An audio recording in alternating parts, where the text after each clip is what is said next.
Berita lainnya saudara, kebakaran yang menghanguskan 35 unit rumah di kawasan padat penduduk di Kebonjeruk, Jakarta Barat sudah padam. 26 unit mobil kebakaran dan 130 personel dikerahkan untuk memadamkan api di lokasi. Setelah 5 jam berjibaku dengan api, kebakaran yang menghanguskan 35 rumah di Kebonjeruk, Jakarta Barat padam. Beberapa warga terlihat masih mencari sisa barang di rumah mereka yang bisa diselamatkan. Sejumlah warga terpaksa mengungsi karena rumah mereka sudah tak bisa ditempati. Petugas telah menyiapkan sejumlah tempat pengungsian untuk korban seperti di Musola As-Sofa dan beberapa tenda BPBD yang didirikan di sekitar lokasi kebakaran.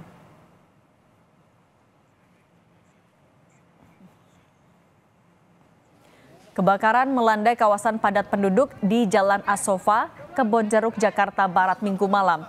Api dengan cepat merambat ke rumah-rumah karena jarak antara rumah sangat dekat. Warga yang panik berhamburan menyelamatkan diri hingga tak sempat menyelamatkan barang-barang berharga mereka. Saat ini para korban tinggal di posko pengungsian yang telah disiapkan pemerintah setempat.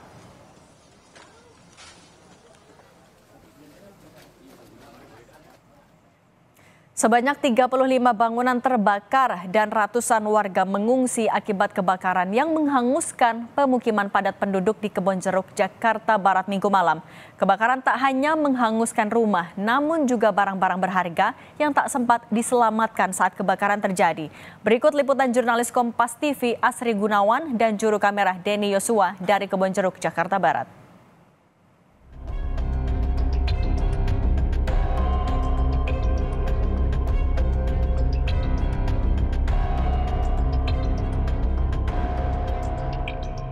Saudara, kebakaran yang melanda permukiman padat di kawasan Kebonjeruk, Jakarta tadi malam setidaknya menghanguskan 35 bangunan dan kondisinya seperti ini.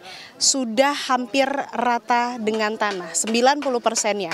Kemudian juga barang-barang yang bisa Anda lihat ini sudah hangus terbakar, tidak hanya bangunan saja tapi barang-barang dan juga ada beberapa kendaraan yang ikut hangus terbakar. Namun siang ini pasca kebakaran masih ada beberapa warga yang datang ke lokasi kejadian untuk kemudian mencari apakah masih ada barang mereka yang bisa diselamatkan. Saya akan mencoba menanyakan langsung kepada salah satu warga terdampak.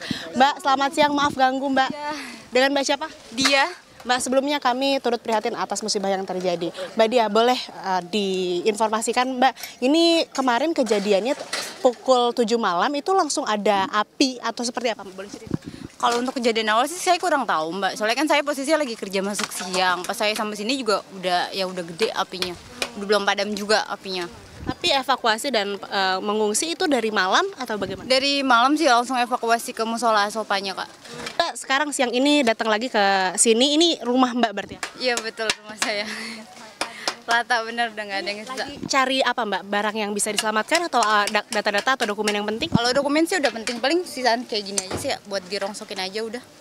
Kalau soal tempat tinggal, ada info nggak dari pemerintah atau petugas terkait? Ada nanti akan bantuan dana atau ganti rugi begitu membangun lagi rumah atau seperti itu? Kalau untuk itu sih saya belum dapat info apa-apa ya Kak, jadi belum tahu infonya ke depannya kayak gimana. Tapi harapannya gimana? Harapannya semoga sih ada bantuan dari pemerintah untuk tempat tinggal sementara lah. Biar bisa tinggal enak juga gitu, nggak di posko.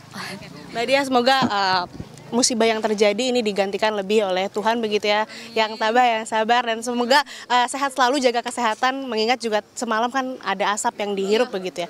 Jaga kesehatan ya Mbak, terima kasih. Itu tadi yang disampaikan oleh salah satu warga terdampak kebakaran di pemukiman padat di kawasan Kebonjeruk, Jakarta. Sehingga memang yang paling dinanti dan paling diharapkan oleh warga terdampak adalah bantuan berupa tempat tinggal bagi mereka. Karena seperti yang saya sebutkan dari awal, bahwa rumah mereka ini sudah 90% ya, hampir rata dengan tanah. Asri Gunawan, Denny Yosua, Kompas TV, Jakarta.